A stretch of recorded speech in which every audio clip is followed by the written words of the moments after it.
Hey everyone, for this mini lesson, I am going to walk us through exactly what is a Quickwrite.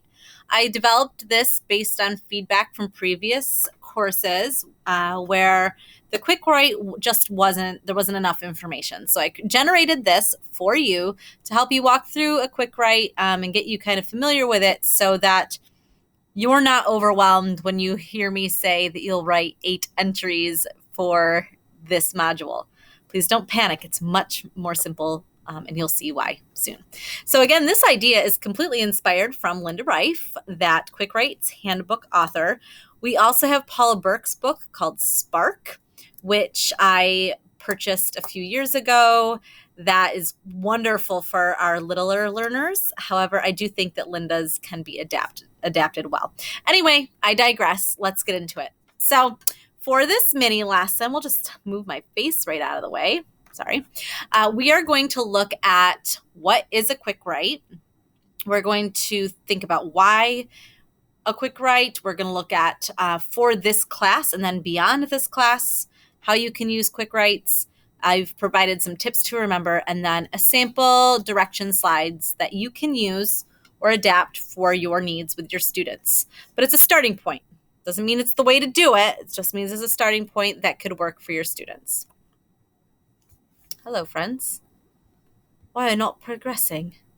Here we go. All right, so what is a Quickwrite? Again, getting this from Linda Rife's book, and basically look at Quickwrites as a way to get students writing in their notebooks and to get you writing in your notebooks in a really low stakes way. Oftentimes, if we give students a prompt without a mentor text with it, it's harder for them to generate ideas because a Quickwrite is really just short bursts of writing, daily writing, regular sustained writing that can give those students a chance to get some ideas down on paper. Again, providing them with a mentor text, a text that they can pull from, really helps get some ideas started, okay? We'll get into mentor texts a little later in the module or like next in the module, but do know that providing them with a blank prompt sometimes is hard for students to get ideas. So using the work from the Quickwrite handbook or some of those ideas from Paula Burke's book is really important. But really, Quickwrite, to summarize, low stakes, ungraded, designed to generate ideas, designed to build routine with writing in the classroom. So why do we do this? Oh, there's a picture of one of my notebook entries. Basically, a Quickwrite, when paired with a mentor text, removes that question or that statement that we hate hearing in class. I don't want to say we hate it, but it's like one of those statements where we're like, ugh. And that's when the students say, I don't know what to write. It really gives them a concrete place because you can point to the mentor text and say, choose one of these lines and write it down and then go from there. Right? And a student will start, and I've had a few students who will copy verbatim a few lines, but then they realize that that's not that much fun. They don't want to do that. And slowly they start developing within that, even that Quickwrite, developing their own ideas. Not only that, but the Quickwrite gives them a mentor text, which gives them a quality example that they can use as a guide that they can try to emulate. It has authentic craft built in. Right? So if you're reading something, one of the Quickwrites, there's author's craft, maybe dialogue, maybe there's similes, maybe there's beautiful description. Those are all things that are on that piece of paper, inspiring your students to do the same thing. My students love when we get into purposeful formatting where people use the spaces really interestingly or move the words around the page. They think about, well, why did the author do that? And then they try to emulate it. And it's just so cute watching them. And they get really caught up and inspired by it. And, a Quickwrite does that. A mini lesson without this, yes, it can get the job done. But you want the students to kind of come up with that on their own after looking at a mentor text. And it does happen, trust me. I've seen it with my own eyes multiple times. So again, why a Quickwrite? We're going to continue with this. Something that's really important to note with Quickwrites is the fact that they are not finished, polished pieces. They are rough drafts of everything. They're low stakes and they're not graded. Have I said that before? I think I have. They are pieces that the students are going to just start and potentially not finish. But at least when you're like, all right, we're going to develop something, they can go back to their notebooks and say like, you know what, I actually really liked this one. Maybe I'll develop it a little bit further. Okay. You will find that when students have a bank of writer's notebooks entries to choose from, it'll make those longer writing assignments or those longer pieces a little bit easier when it comes to idea generating. When I was in the classroom, one of the final assessments for their modules in the middle school was a memoir piece. My students did not have any issues brainstorming ideas because we had notebook upon notebook Quickwrite entries that were dedicated to just like personal experiences. And they just went to their notebook and were able to find them. You know, some of my colleagues, they didn't use the writer's notebook. I'm not bashing them. I'm just saying, you know, the idea generation was a little less inspired because it felt more like it was pressured versus like, oh, I have a ton of ideas already. Let me pull from there. So for this class, there are 4 goals. The first one is I would like you to engage in this process the way you would have your students do it, okay? For you to start developing your own routine with writing and getting used to like, oh, I have timed, ungraded pieces that I'm going to do. They're quick writes. They're not write for an hour. They're 2-minute bursts of writing, right? To have that experience and go through that process will help you become empathetic and maybe adjust and do what's necessary for your students. Okay. So if you know what the process is, you know how the process feels, you will then be able to better implement it for your kiddos. The other important thing that's going to happen with this class is when you are working with the Quickwrites within the texts, I would encourage you to take a sticky note, okay? And when you see a really great example of dialogue, write down author's craft and then write down dialogue. Maybe they used similes really well or descriptive language, or maybe there was a situation where there was a metaphor that carried throughout, right? And I want you to put that in the actual book, the Quickwrites handbook, put it on the page so that by the end of this class, you'll have a whole ton of mentor texts along with the little mini lessons that you can use.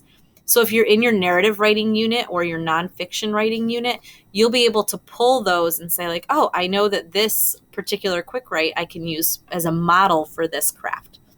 Okay, so that's really important. The other thing is I really want you to consider when you go through this process how you can adapt it for your own classroom.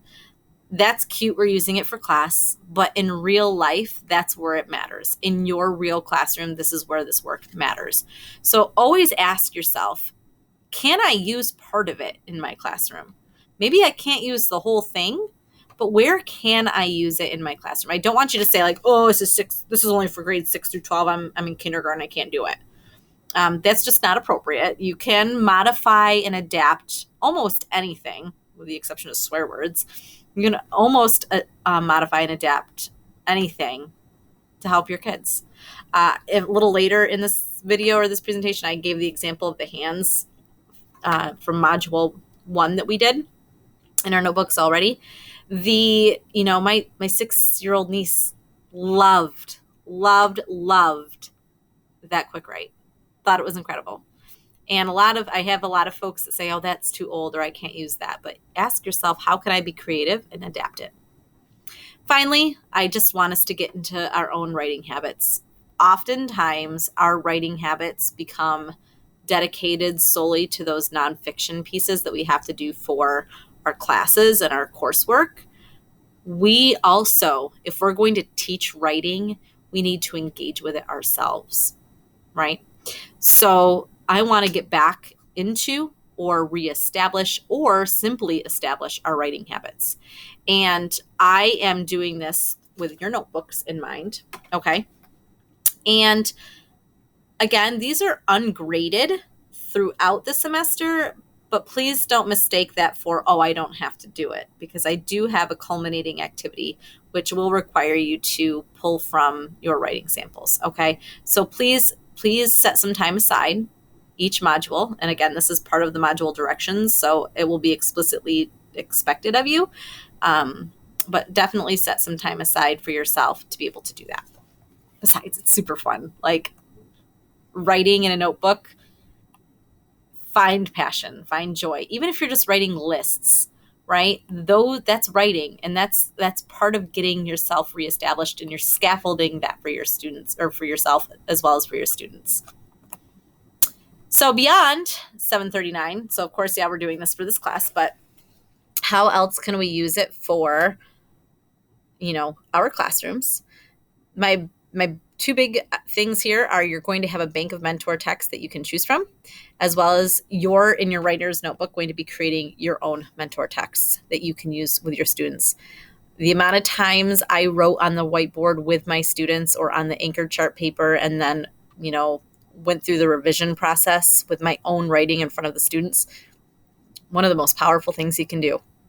So not only will you have a bank of mentor texts, you'll have your own examples of mentor texts from your own writing, so that when you go to use it with your students, you'll have both examples there for your students to really kind of see and play around with. The other thing that's really important is really sticking with that process of identifying the craft moves that you see, so that you can quickly find what you need in the two texts of Quickwrites.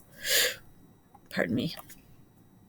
Things that I always have to remind myself, and I always have to remind all of you, because a lot of you really do think like, oh, I have to write 8 entries. That means I have to write so much. It's not. Set a timer, sit down, read your text, the text that the mentor text that you've selected, read it a few times, set the timer for 2 minutes, write for 2 minutes. And when the timer goes off, stop writing. That's it. So when I say you have 8 things to do, that at the most is, it's probably 2 minutes for the writing, and then probably it's 4 minutes, 4 times 8, 32 minutes, right? Of this module over the course of 17 days. I know you can do it. Again, these are not polished. They are not designed to be polished. They are designed to be free-flowing ideas. Some are going to be 1 page. Some of them will be maybe 2 sentences. It depends on the Quickwrite and where your ideas are going. Okay? You have to remind your students of that all the time. Just FYI. Finally, use the mentor text. Don't just think the mentor text is there for a prompt or like a topic. Take a line or a phrase from that particular piece and let it guide your thinking. I'm going to pull up this one right here. Okay. What's it called? How do you become a poet? The I am from poem, or the example on page 23. I wrote, I'm an expanse, eclectic individual, more than any one moment. I'm a horseback rider, vegetable grower, shower. It's nothing fancy, right? But I took that repetitive piece of I am, and I think that's important to note. Oh my gosh. There are just so many. Never mind. I'm not going to get into that, but use it. Okay. Let's see. Again, remember, all of these can be adapted. I think I already preached this. There's my niece, Violet. She's so adorable. I just love her little face. Again, a first grader taking hands and using it as a mentor text and trying to emulate Sarah Kay, cutest darn thing in the world, right? She couldn't read the words that were in the text, but she could listen. I could read it out loud a little slower than Sarah Kay, right? Loved it. Loved it. So just be creative.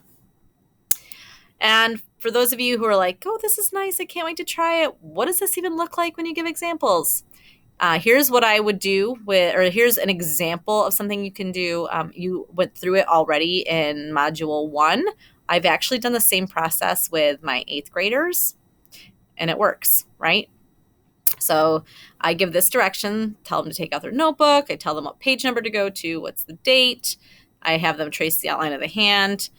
and then we just wait for a moment, and then we watch the video, right? And then I give these directions, and this is the slide that stays up on the board while they write. Okay, so if you're looking for a place to get started, it's as simple as just, review, review, engage, right? So I hope this works well for you. I'm really excited to see and hear about your writing experiences.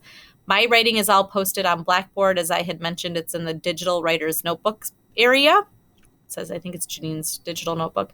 So if you're ever like, oh, is Janine even doing this? Is she writing routinely? I am, and I love it. Although I do have to actually be intentional with it, because it's a routine that is constantly being practiced. So have fun with Quickwrites. The next section will engage you a little bit more in the conversation about mentor texts. And if you haven't followed Linda Reif, Rebecca Odell, or Allison Marchetti on Twitter, definitely do it. They're incredible humans. All right, hugs and kisses to you all. Have fun and happy writing with your students.